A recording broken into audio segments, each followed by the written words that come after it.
आप देख रहे हैं दोपहर दमदार दिल्ली धमाके को हुए आज पूरे 8 दिन और इन 8 दिनों में जांच एजेंसियों ने कई चौंकाने वाले खुलासे किए हैं।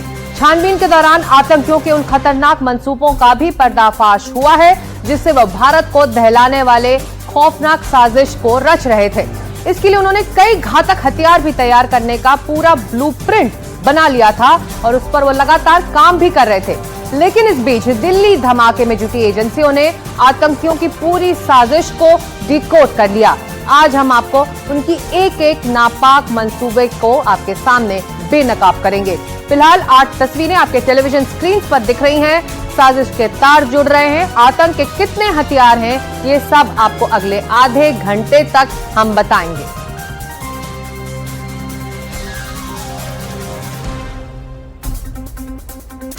तो ये 8 तस्वीरें हैं, किस तरह से पूरा नेटवर्क फैला हुआ था।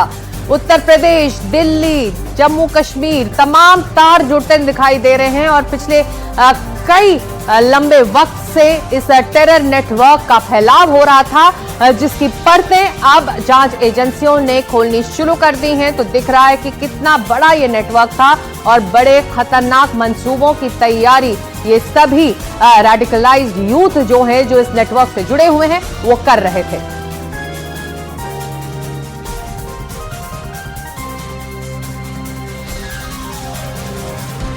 तो साजिश के तार, आतंक के कितने हथियार, अब आपको उन हथियारों के बारे में बताते हैं जिसकी प्लानिंग आतंकियों की तरफ से लंबे समय से की जा रही थी और दिल्ली धमाके के होने के बाद जांच एजेंसियों ने उनकी सारी कोशिशों पर पानी फेर दिया। आतंकी अपने मंसूबों में थोड़ा कामयाब जरूर हुए लेकिन जिस बड़े हमले की फिराक में वो थे वो मंसूबा पूरा नहीं हो पाया। ये आतंकियों के हथियार आपके स्क्रीन पर अब बढ़ते हैं आगे। अगली बड़ी खबर आ रही है, मुजम्मिल शाहीन की एक साथ तस्वीर सामने आ रही है। हाथों में मिठाई का डब्बा है, मुजम्मिल के हाथ में मिठाई का डब्बा है। नई कार के आगे शाहीन और मुजम्मिल खड़े हुए हैं और तब ये फोटो खिंचवाई है। हमले से कुछ दिन पहले बताया जा रहा है शाहीन ने ये नई ब्रेजा कार खरीदी थी।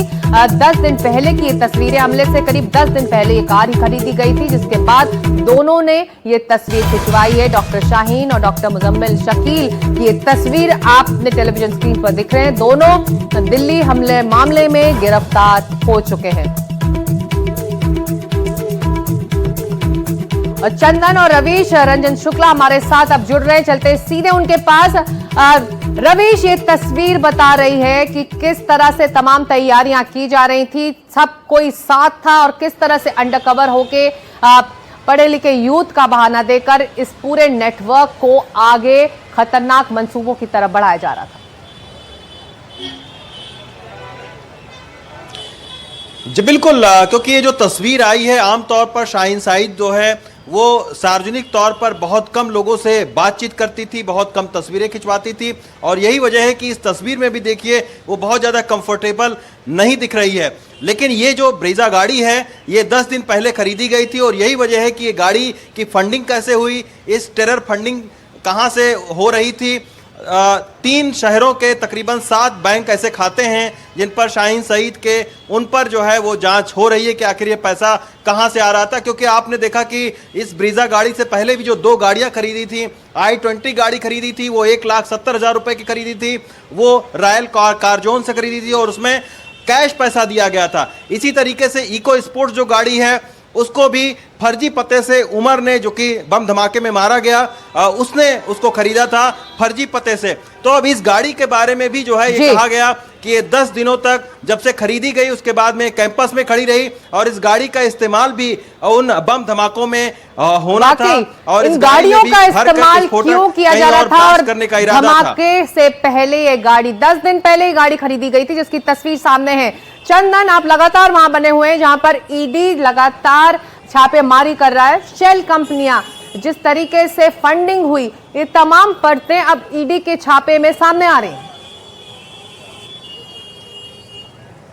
बिल्कुल सिकता, जिस तरीके से ये धमाका हुआ और उसके बाद एक यूनिवर्सिटी तक इसकी तार पहुंचे, वो यूनिवर्सिटी थी फरीदाबाद की अल-फलाह यूनिवर्सिटी, और उस अल-फलाह यूनिवर्सिटी पर जैसे जैसे शिकंजा कसता गया, कई अहम चौंकाने वाले खुलासे जो है वो होते हुए नजर आए, जिनमें से एक खुलासा था इस यूनिवर्सिटी को मिल रही विदेशी फंडिंग की, जिस फंडिंग का कोई लेखा जोखा जो प्रशासन के यूनिवर्सिटी के अधिकारी थे वो पुलिस के सामने, जांच अधिकारियों के सामने देने में नाकाम रहे। मेरे ठीक पीछे जो परिसर आपको दिख रहा है, इस परिसर से बताया जा रहा है कि 9 शेल कंपनियां जो हैं वो रजिस्टर्ड थी, जिसके बारे में इस वक्त ईडी की टीम जो है यहाँ मौजूद ट्रस्ट के कुछ लोगों से, जो अल-फलाह ट्रस्ट है उससे लगातार जांच कर रही है, पूछताछ कर रही है। इसके अलावा भी कई अहम ऐसी वित्तीय अनियमितताएं हैं जिसको लेकर prevention of money laundering act के तहत इस पूरे मामले को अब ईडी जो है वो जांच कर रही है। तो दिल्ली पुलिस और एनआईए से जिस जांच की शुरुआत हुई वो अल-फलाह तक पहुंचते हुए किस तरीके से वित्तीय अनियमितताओं और एक पूरे उस नेक्सस को कैसे फंड किया जा रहा था उस पर आकर अब पहुंच चुकी है। और यहां पर जो ईडी की टीम है वो देश के 25 ठिकानों पर इस वक्त दबिश दे रही है। हरियाणा के डीजीपी खुद फरीदाबाद में जो अल-फलाह यूनिवर्सिटी है वहां पर मौजूद हैं और इस कार्रवाई को अपनी देखरेख में वो अंजाम दे रहे हैं। चंदन और रवीश, आप दोनों हमारे साथ बने रहिए इस बड़ी खबर पर, क्योंकि दिल्ली धमाके पर सूत्रों से अब अगली जो खबर आ रही है वो है जसीर बिलाल वानी से जुड़ी हुई, जिसने अपनी पूछताछ में बड़ा खुलासा किया है। हमास की तर्ज पर बड़े हमले की साजिश की तैयारी थी, ड्रोन, छोटे रॉकेट बनाकर देश को दहलाने का यह प्लान बनाया जा रहा था। भारत में बड़े हमलों की फिराक में थे और जो मॉड्यूल था उसके हिसाब से ड्रोन को हथियार की तरह इस्तेमाल करने की साजिश रची जा रही थी। ड्रोन में कैमरा, बैटरी के साथ बम बना रहे थे ये आतंकी। ऐसे बम बनाने में जसीर उर्फ दानिश माहिर सीरिया, गाजा, अफगान की तरह धमाके का प्लान बना रहा था। तो जसीर से पूछताछ में ये सभी जानकारी सामने आई है।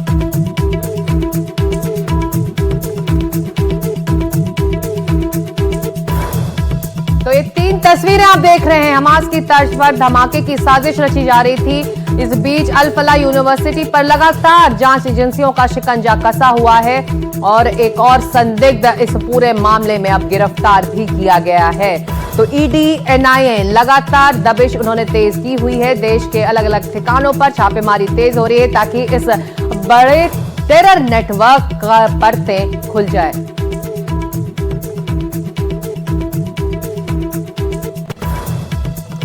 जो जसीर बिलाल से पूछताछ में क्या क्या सामने आया है, क्या बड़े खुलासे हुए हैं, आपको पहले उसके बारे में बताते हैं, फिर अपने रिपोर्टर्स से और जानकारी लेंगे। हमास की तर्ज पर ड्रोन हमले की थी प्लानिंग, ड्रोन में छोटे बम लगाने की तैयारी थी। भीड़ भाड़ वाली जगहों पर धमाके का मंसूबा बनाया जा रहा था। ऐसे ड्रोन बनाने में माहिर थे दानिश। ड्रोन से टारगेटेड अटैक की भी तैयारी की जा रही थी।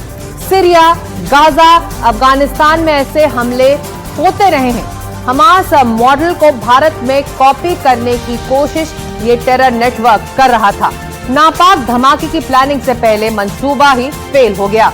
जांच एजेंसियों ने आतंकी प्लान को फेल कर दिया। तो इस तमाम तैयारी हो रही थी, भारत के अलग अलग इलाकों में हमले की तैयारी थी और दिल्ली को जिस तरह से एक आतंकी साजिश के तहत दहलाया गया, ऐसी और साजिशें रची जा रही थी। 10 नवंबर को दिल्ली के लाल किले के पास आतंकी हमला हुआ था। इस हमले में 15 लोगों की मौत हो गई थी, कई घायल हुए थे। इसी हमले के बाद से दिल्ली में हाई अलर्ट है। गृह मंत्री अमित शाह कह चुके हैं कि दोषियों को पाताल से भी ढूंढ कर लाएंगे।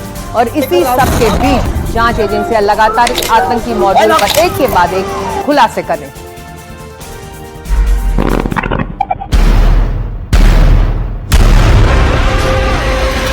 आतंक के डॉक्टरों का ऑपरेशन हमास प्लान क्या था? क्या दिल्ली को गाजा की तरह सुलगाने की तैयारी थी?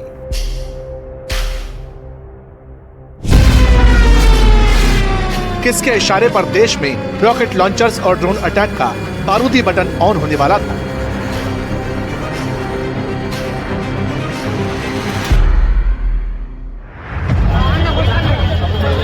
आपके टीवी स्क्रीन पर इस वक्त 2 तस्वीरें हैं। एक तरफ इजराइल पर किया गया हमास का हमला था, जिसमें 1200 से ज्यादा लोग मारे गए थे। आतंकी पैराशूट से आए थे, गोलियां चलाई थी, रॉकेट लॉन्चर दागे थे। तो दूसरी ओर दिल्ली में लाल किले के पास आतंकी हमला, जिसमें कार को बम से उड़ा दिया गया। अब आप सोच रहे होंगे कि इन दोनों तस्वीरों को एक साथ क्यों दिखाया जा रहा है, तो जवाब डॉक्टर टेरर यानी व्हाइट कोट वाले आतंकी मॉड्यूल की हमास वाली सोच और अप्रोच। दरअसल आतंकी हमले की जांच कर रही एनआईए को आरोपियों से पूछताछ में होश उड़ाने वाली जानकारी पता चली है। सोर्सेस के मुताबिक एनआईए की टीम ने जसीर बिलाल और दानिश से पूछताछ की। इसी पूछताछ में पता चला कि आतंक के डॉक्टरों का ये ग्रुप हमास की तर्ज पर ड्रोन और छोटे रॉकेट्स बनाकर भारत में बड़े हमले की प्लानिंग कर रहा था। जांच में सामने आया है कि आतंकवादी लगातार ऐसे ड्रोन तैयार करने की कोशिश में लगे हुए थे जिन्हें मॉडिफाई करके हथियार की तरह इस्तेमाल किया जा सके, यानी आर्म ड्रोन्स। ड्रोन में कैमरा और बैटरी के साथ छोटे बम लगाने की तैयारी थी, लेकिन इससे पहले ही मॉड्यूल पकड़ा गया। एनआईए ने घाटी में जिस दानिश को पकड़ा वो इसी तरह के ड्रोन बम बनाने में माहिर था, एक्सपर्ट था। प्लान ये था कि ड्रोन को किसी भीड़ भाड़ वाली जगह या फिर सैन्य ठिकाने पर उड़ाकर टारगेटेड ब्लास्ट किया जा सके। जो लोग मिडिल ईस्ट के संघर्षों को फॉलो करते हैं उन्हें यह मालूम होगा कि सीरिया, गजा और अफगानिस्तान जैसे इलाकों में हमास और दूसरे संगठनों की तरफ से ड्रोन अटैक्स किए जा चुके हैं। बाकायदा अलग यूनिट होती है। सोर्सेस के मुताबिक उसी मॉड्यूल को दिल्ली में कट कॉपी पेस्ट करने की कोशिश हो रही थी। दिल्ली के लाल किले में हुए ब्लास्ट के मामले में एनआईए ने बड़ी कार्रवाई करते हुए अनंतनाग से जासिर बिलाल वानी को गिरफ्तार कर लिया है। एनआईए के मुताबिक जासिर हमास की तर्ज पर भारत में हमले करने की फिराक में था और वो लगातार ड्रोन को मॉडिफाई करके उनमें हथियार या गोला बारूद लगाने की कोशिश कर रहा था। इसके साथ ही वो एक रॉकेट लॉन्चर भी तैयार करने की कोशिश कर रहा था। जासिर पहले से पकड़े गए डॉक्टर आदिल अहमद का पड़ोसी है और लगातार आदिल और उमर के संपर्क में था। एनआईए के मुताबिक जासिर दिल्ली में जो लाल किले में ब्लास्ट हुआ है उस ब्लास्ट के मामले में शुरुआत से लेकर ब्लास्ट होने तक लगातार पूरी कॉन्स्पिरेसी में शामिल था और लगातार इस मामले में पहले से पकड़े गए आतंकियों के संपर्क में था। अब इन तस्वीरों पर एक बार फिर से गौर कीजिए। एक तरफ आपको हमास के हथियार दिखेंगे जिसमें ड्रोन से लेकर गोला बारूद और रॉकेट लॉन्चर्स तक शामिल है, तो वहीं दूसरी तरफ लाल किले के पास का वो स्पॉट जहां आतंकी डॉक्टर्स ने कार को ब्लास्ट से उड़ा दिया। दरअसल हमास के पास जुआरी नाम का सुसाइड ड्रोन है। इन्हीं ड्रोन को हथियार के तौर पर इजराइल पर हमले के लिए इस्तेमाल किया गया था। हमास की तरफ से ड्रोन ऑपरेशन रूम भी बनाए गए थे। कुछ रिपोर्ट तो ये भी कहती हैं कि इन्हें वॉरफेयर के नए मॉडल के तौर पर तैयार किया गया था और अब इसी मॉडल को आतंक के डॉक्टर दिल्ली समेत देश के दूसरे शहरों में इस्तेमाल करने की फिराक में थे। लगातार जो जासिर है उससे पूछताछ चल रही है।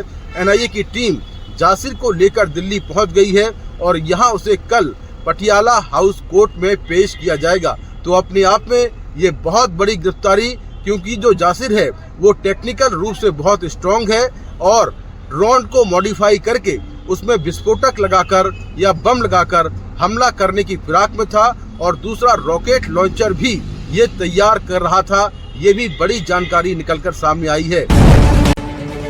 अब ये बात किसी से छिपी नहीं कि जैश ने भारत में महिला आतंकी ब्रिगेड बनाने की तैयारी की और डॉक्टर शाहीन को उसका कमांडर बनाया था। लेकिन डॉक्टर शाहीन और उसके मॉड्यूल को लेकर कुछ और सवाल फ्लोट हुए। मसलन आतंक की मैडम सर्जन का ऑपरेशन हमदर्द क्या था?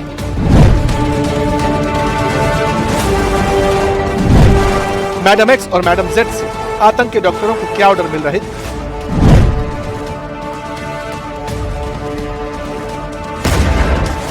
हमारी पड़ताल में इन सवालों की थ्योरी भी डिकोड हुई।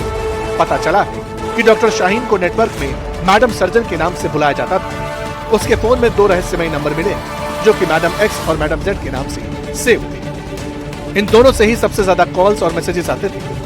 इनकी बातचीत मेडिसिन और ऑपरेशन जैसे शब्दों का इस्तेमाल कोडवर्ड के तौर पर किया जाता था। एजेंसियों को शक है कि ये शब्द असल में विस्फोटकों या फिर ब्लास्ट मटेरियल के लिए कोडवर्ड था। जांच एजेंसियों ने ऐसे ही कुछ मैसेज डिकोड भी किए। मैडम एक्स की ओर से आए एक मैसेज में लिखा था, ऑपरेशन के लिए मेडिसिन कम नहीं पड़नी चाहिए। तो दूसरे मैसेज मैडम जेड की ओर से आया था। इसमें लिखा था, मैडम सर्जन आप हमदर्द ऑपरेशन पर ज्यादा ध्यान दीजिए। एजेंसियों के मुताबिक ऑपरेशन हमदर्द नाम के कोडवर्ड का इस्तेमाल महिला आतंकियों की भर्ती और ट्रेनिंग के लिए किया जा रहा था, जबकि मेडिसिन कम नहीं पड़नी चाहिए का मतलब यानी विस्फोटक की बात का जिक्र